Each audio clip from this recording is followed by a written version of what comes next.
Nada, muchas gracias por invitarme hoy. La verdad es que es un placer contar un poco lo que hacemos en la universidad y el equipo que dirijo, que es un equipo que hace proyectos básicamente para la universidad, pero también en colaboración con muchas universidades. El equipo, como comentaba él, es grande, pero está compuesto por personas que trabajan directamente por la propia universidad y personas que están haciendo proyectos europeos y están haciendo colaboraciones con otras universidades.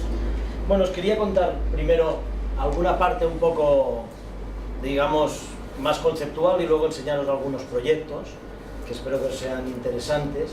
Yo creo que la parte conceptual conecta muy bien con la presentación de Yves y os contaré. Bueno, claro, aquí lo que nos ocurre siempre es que cuando enseñamos a una persona ante un ordenador dicen no, esto es aprendizaje a distancia, ¿sabes?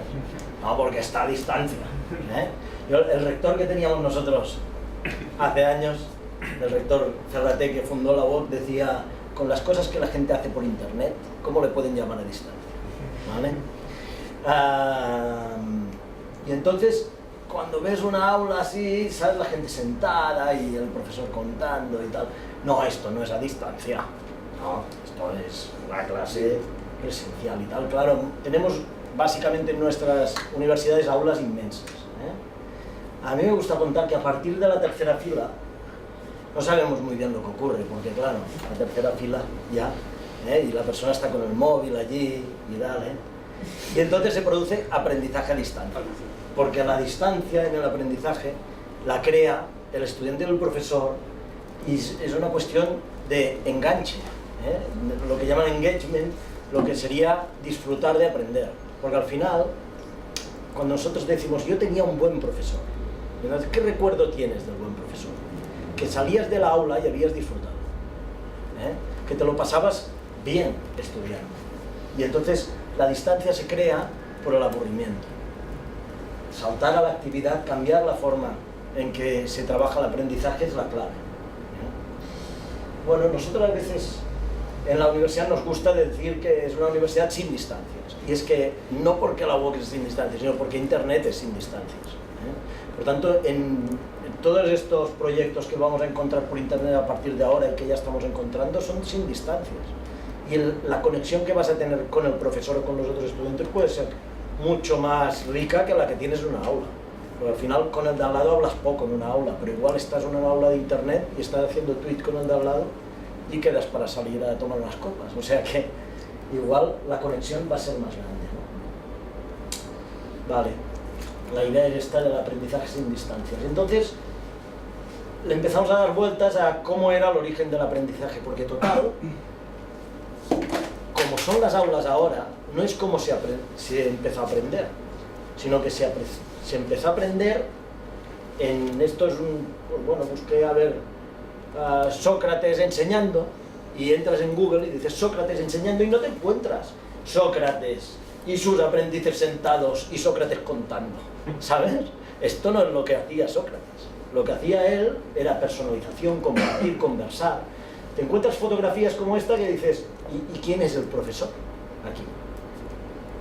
Entonces, la esencia del aprendizaje no es el contar en una aula. La clase magistral no es la base del aprendizaje. Lo que nos ha pasado es que nosotros hemos ido construyendo, ¿no? Luego piensas, bueno, es que tenemos que aprender pedagogía, y entonces, ¿qué era un pedagogo? Y resulta que si les preguntas a la gente de cultura clásica qué es un pedagogo era un esclavo que acompañaba al patricio romano o griego y que iba con él a todas partes y siempre te acompaña. Y siempre lo llevas a tu lado. Y entonces esto hace pensar, bueno, al final siempre llevamos los móviles a nuestro lado y pueden ser nuestro pedagogo. Y podemos sustituir la memoria, los contenidos, podemos sustituirlos porque los tenemos en el bolsillo. Entonces, ¿qué tenemos que aprender? La actividad.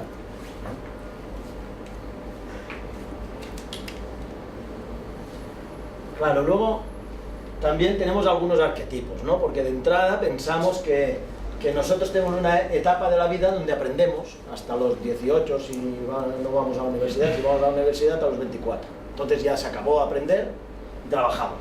¿Hasta qué? Los 65. Y luego, bueno, ahora menos, ¿no? Y luego descansamos, ¿sabes?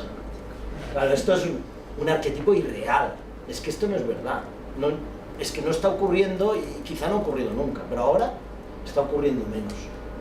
Ahora resulta que es necesario que aprendamos, sobre todo durante nuestra época de trabajo. En nuestro caso, en la universidad tenemos mayoritariamente estudiantes que trabajan a la vez, que son personas que tienen 30, 40 años, que no tenemos personas de 18. Y en internet vas a encontrar mucha gente aprendiendo en edades que ya no. Y luego también te encuentras gente que está estudiando humanidades, que está estudiando carreras que le interesan y que ya está jubilado y las estudia porque le gusta el tema, por un interés propio, digamos. Luego también cada vez tenemos más espacios en el trabajo y ahora, tal como está el trabajo, cada vez tenemos más espacios y por tanto tiene que ser natural para nosotros colocar el descanso en medio. Los americanos tienen más cultura de esto, porque a veces te encuentras un americano que dice no, he dejado el trabajo durante un año y me he ido a dar una vuelta al mundo y dices esto es muy raro de ver por aquí, pero es mucho más natural parar el trabajo, coger descanso, aprender en medio, volver a trabajar. Y el otro día a unos maestros les contaba que yo creo indispensable que en las aulas de los alumnos empiecen a enseñarles a trabajar, porque claro, enseñamos matemáticas, física y química y luego vamos a trabajar y no tenemos cultura de trabajo. Bueno, hay mucho estereotipo a romper y esto va a cambiar. La idea es que trabajen mientras aprenden y que aprendan toda la vida. Esta es la idea. Hay un personaje interesante que si queréis entrar en YouTube tiene algunas charlas muy buenas. ¿Lo conoces? Sí. Sí. Ken Robinson. Sí. Y os lo recomiendo, Sí. Porque, y además, hablan muy claramente sobre qué estamos haciendo con nuestro modelo de aprendizaje, cómo estamos metiendo a los niños a enseñarles mates. Y entonces, cuando acaban, ¿qué son? Buenos profesores. ¿De qué? De mates. ¿Para qué queríamos buenos profesores de mates? Para volver a enseñar mates, ¿sabes? Y por otro lado, cómo tiene alguna charla donde explica cómo la directora de Cats del musical Cats, que es un musical muy conocido, cómo la echaron de la aula por hiperactiva. Y resulta que hubo un maestro que se dio cuenta que no era hiperactiva, lo que le pasaba es que le gustaba la música. Y claro, nadie se daba cuenta que le gustaba la música, y cuando se dieron cuenta que le gustaba la música se puso a bailar y luego en las aulas funcionó bien.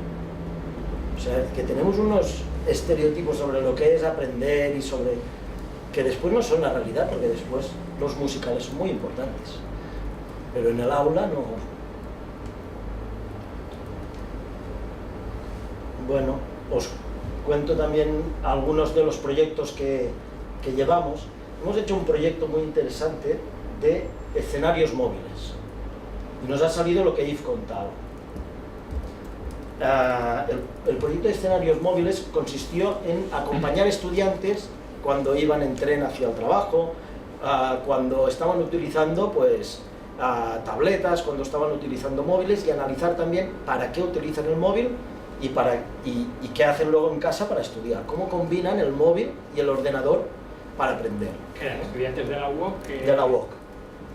Entonces, ¿les habéis pedido permiso? Oye, sí.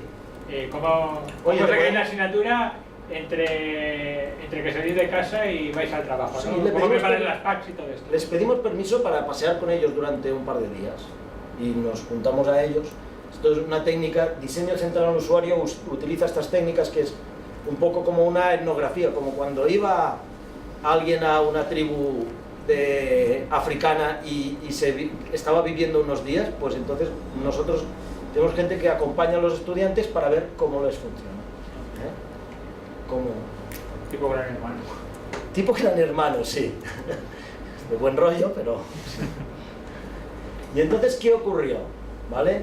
Hemos hecho un poco unos sketches de lo que vimos nosotros. O sea, vimos que el móvil o el libro electrónico se usa de forma natural en el proceso de aprendizaje. Es decir, para el estudiante no hay un aprender con el ordenador y luego el móvil es colateral. No, no. Yo por la mañana me bajo unas cosas al móvil, que luego me las leo en el móvil o en el libro electrónico por el tren, y luego por la tarde cojo el ordenador y entonces escribo el trabajo y tal. O sea, que es un continuo. Y que esa visión de si el móvil sirve o no sirve no es real. El móvil sirve para muchas cosas que conforman el aprendizaje. Y el libro electrónico sirve para muchas cosas que conforman el aprendizaje. Y para el estudiante no hay es que solo sirve el ordenador, ¿no? Sino que todo el conjunto de dispositivos se pueden usar en diferentes momentos. Entonces, los profesores, o sea, la idea es que los contenidos no sean tanto marcados son contenidos para móvil, contenidos para ordenador, ¿no? Los contenidos tienen de tener mucha flexibilidad porque el estudiante está esperando usarlo en los diferentes escenarios. No tenemos de esperar que el estudiante solo lee en su casa o solo lee en el móvil.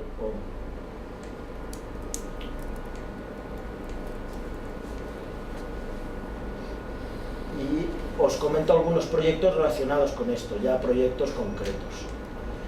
Este proyecto se llama My Way, que sería a mi manera, digamos, a medida, también le llamamos, y es que el mismo contenido de las aulas se encuentra en los diferentes formatos.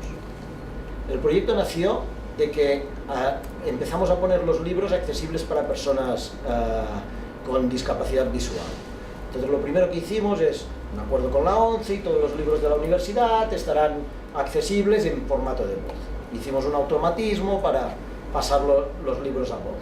Y entonces nos dimos cuenta de que los libros en formato de voz también eran interesantes para todo el mundo, porque hay estudiantes que van en coche durante una hora hasta el trabajo y entonces ponen unos cascos y escuchan el libro. Y eso es una forma también de trabajar su aprendizaje. Y dices, no, es que escuchar un libro no tiene suficiente retención como leerlo. Eso es verdad. Pero si tú escuchas el libro por la mañana, luego por la tarde acabas de leerlo y por la noche haces el trabajo. O sea, es verdad, no tiene la misma retención, pero también te sirve. Por tanto, no es cuestión de decir lo que tiene más retención es lo que vamos a hacer, no. La cuestión es dar juego. Por otro lado, los libros electrónicos se han extendido mucho. No sé si aquí ya tengo algunas estadísticas. Lo que se usa más de los formatos que hemos lanzado, lo que se usa más es el audiolibro. ¿Y por qué se usa más el audiolibro, creemos? Porque todo el mundo tiene lectores de MP3 o móviles con los que escuchar, ¿vale? Ahora ha empezado a usarse más también los EPUBs o Mobi Pockets, que son los formatos para libros electrónicos, porque se están extendiendo los libros electrónicos. Claro, tiene una conexión lo que usan más con el dispositivo que tienen. Por tanto, como más se extienda la tecnología, más se va a extender el uso de las nuevas herramientas para aprender. Aquí tenéis, bueno, pues algunos ejemplos, ¿no? El libro lo puedes ver, lo puedes tener en formato vídeo, en formato audio, en el libro electrónico, y tú, según el momento, usarás el contenido de una forma o de otra. La idea es que no hay un formato mejor, sino que depende del escenario, del momento en que yo soy estudiante en la UOC y no sé cómo tendría que hacer para no solamente leer los apuntes, sino escucharlos como si alguien me los estuviera narrando. ¿No sabes lo que tienes que hacer? Sí. O sea, yo sé cómo bajarme los apuntes en castellano o en catalán. Sí. A través de mis materiales y todo esto. Pero allí en mis materiales, en el 60% de asignaturas está también la versión MP3 y la versión EPUB de los contenidos. Esto es prueba de la asignatura, si mi asignatura está convalidada para el MP3 o no. Esto lo tienes de mirar en mis materiales, pero ya te digo, el 60% está en estos momentos. También es un proyecto que es de largo desarrollo, porque claro, hay algunas que no pueden. Estamos hablando de 2.500 asignaturas, o sea que sí. Pero mayoritariamente sí ya se ha migrado al formato este, la mayoría de asignaturas. En el Open Courseware de la UOC, porque tenemos un Open Courseware donde se juegan materiales, los que están colgados ya están en estos formatos. Bueno, estoy haciendo ciencias del trabajo. Ciencias del trabajo, seguro que vas a coger alguna asignatura así. Sí. La que he hecho Si quieres luego lo miramos. ahora he hecho auditoría sociolaboral 2. Luego lo miramos si está en este formato. Bueno, luego, claro, cuando están con el libro electrónico lo que esperan es poder anotar en el libro electrónico. Bueno, cuando estás con el libro papel tú anotas y luego cuando llegas a casa has marcado y tal y utilizas aquello para el trabajo. Si lo haces con el libro electrónico es mucho más potente, porque las anotaciones, por ejemplo, las puedes ver todas juntas, las anotaciones las puedes compartir con los otros estudiantes, o sea que las herramientas de interactividad en los contenidos pues se van a extender también. L'aula móvil. L'aula móvil es un servicio enfocado a cuando te conectas con el móvil. Cuando te conectas con el móvil recibes el aula móvil y el enfoque del aula móvil es a los avisos. O sea, igual que el aula en el PC lo que hace es trabajar básicamente con el total de servicios, un aula móvil que espera el estudiante, espera saber qué cosas nuevas hay, ¿vale? Está mucho más centrado en los cambios que se producen. Bueno, este proyecto voy pasando, son pantallas de cómo se ven las aulas en diferentes dispositivos.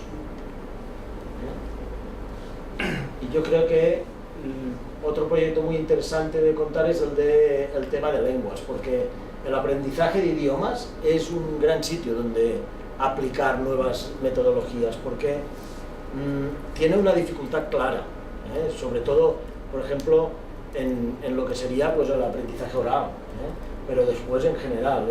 Y además los profesores de idiomas son profesores típicamente que conocen tanto el contenido, o sea, un profesor de inglés conoce el inglés, pero conoce la pedagogía de cómo enseñar inglés.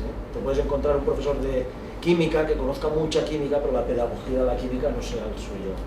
Entonces, los desarrollos en lenguas yo creo que son un gran ejemplo, y por internet vais a encontrar muchos sitios donde hay desarrollos de lenguas muy interesantes. Lo que nosotros hemos trabajado más es los desarrollos enfocados a la parte oral, digamos, al poder hablar la lengua, al control del idioma. Estos son ejemplos de chino.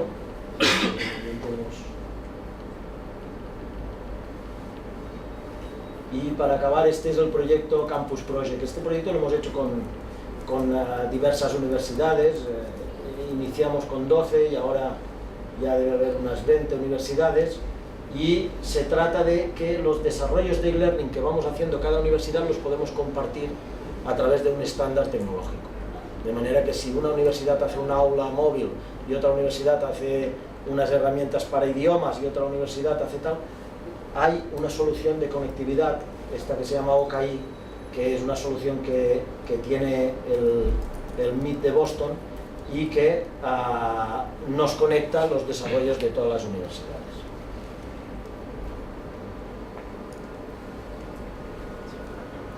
Bueno, pues es esto. Estas son las ideas. No sé si tenemos un momento aún. Quería intentar encontrar un vídeo y pasaros un vídeo que es curioso. ¿Puedo? ¿Sí? Sí.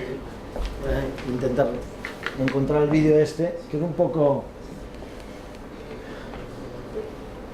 Me gustaría enseñároslo porque es un poco en la línea esta filosófica de cómo cómo debemos cambiar, ¿no? Sí.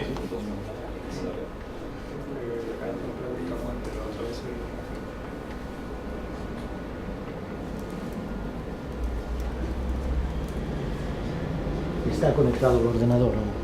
Sí.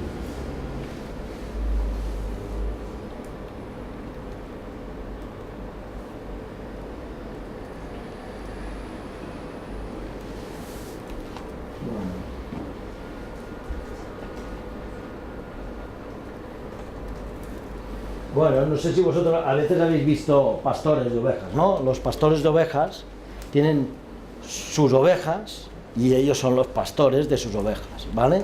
A veces las aulas, aunque no me gustaría exagerar, pero parece un poco como si el profesor fuera el pastor de las ovejas, ¿vale? Y protege y Y hasta hay concursos donde hay los mejores pastores, porque hay mejores que otros, y hay pastores que con los perros silban o hacen así, y todas las ovejas lo aprenden todo, ¿vale? Y otros pastores que no aprenden tanto. Pero la clave no está tanto en ser muy buen pastor.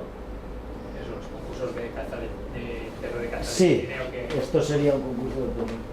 No sé si se ve bien. Igual podemos cerrar la... No vamos a de casa de nada, ¿no? ¿Eh? No vamos a de casa de nada. No.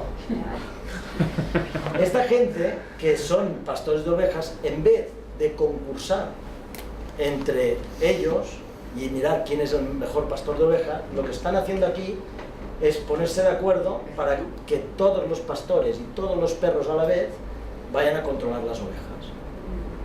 Entonces, mira lo que hacen con las ovejas.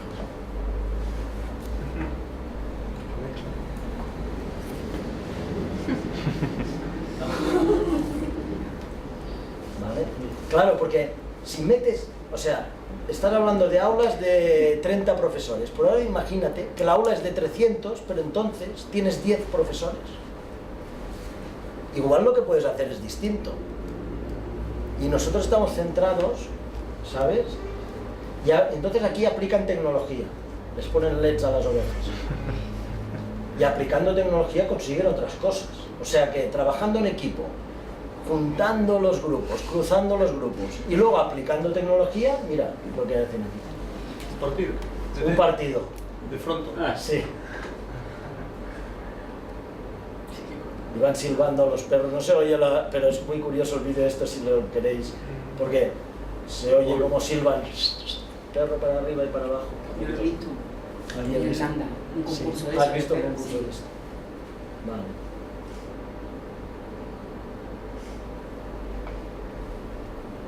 Aquí van juntando las ovejas de una forma concreta y al final, pues, para conseguir una imagen, ¿no? Van tomando fotografías de la imagen. Pues hasta hacen mosaicos. ¿Eh? Hasta hacen mosaicos. Hasta hacen mosaicos, sí. Y entonces nadie podía pensar antes que unos pastores de ovejas se pusieran a hacer un mosaico, donde, mira, ¿ves? Va saliendo el mosaico, ¿eh? Y sale la Gioconda. Nadie podía pensar antes que esos pastores de ovejas, pero se pusieron en grupo y usaron tecnología. Yo creo que aquí nos falta un poco un enfoque, y nada más.